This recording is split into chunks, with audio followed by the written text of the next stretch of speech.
Welcome to Tsuyoku Naritai, the Becoming Stronger podcast.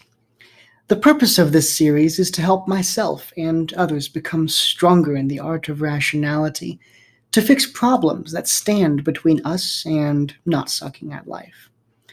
Each weekly episode will consist of me walking through a particular technique of rationality, designed for you to follow along. It will follow my progress in a new rationality dojo that we have started here in Kansas City. Unless otherwise stated, you can jump right into whatever episode you happen to have stumbled across, but I do recommend at least listening to episode 1 for the foundation of the course.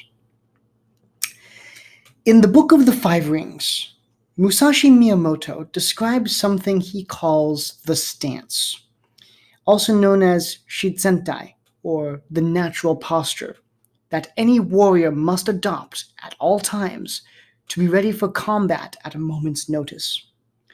In rationality, we must be ready to engage our deliberative System 2 thinking at a moment's notice, to be able to analyze external reality on the fly. This is often called situational awareness.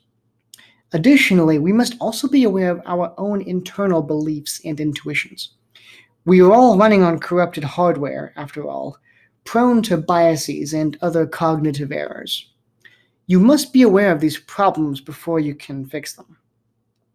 This particular type of awareness is often referred to as mindfulness. The combination of situational awareness and mindfulness is the stance of rationality.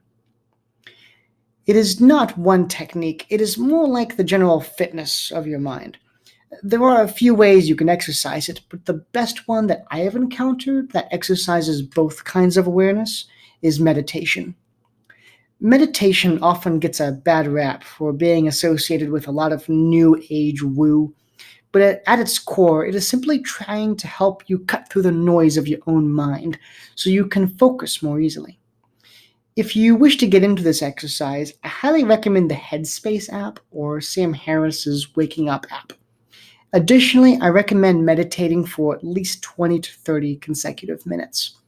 Your brain, unlike your muscles, does not get tired easily. It needs far more effort to begin stretching it. Another fun exercise that one of our dojo members suggested is to look around for a few things you did not notice before in the space around you. You can also turn this inward. Try to find some things about your own thoughts you didn't notice before, or even feelings in your body that you weren't aware of. A final technique that will help is to find a totem that will remind you to re-enter your stance. Make it a totem that you always have on you.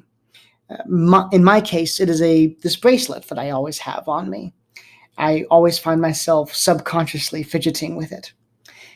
It can also be a mole on your skin that you find your eyes drawn to. Make it something in physical space that you will find yourself interacting with regularly. Train yourself to, whenever you interact with this totem, think something along the lines of, breathe, orient myself. What are my goals and how do I optimize for them? The idea is that while you are still training yourself to be in the stance all the time, the totem will snap you back into attention when you find yourself drifting on autopilot. The source material refers to this as the Sapience spell, but the dojo decided to address it as its own thing, incorporated into a general discussion on mindfulness.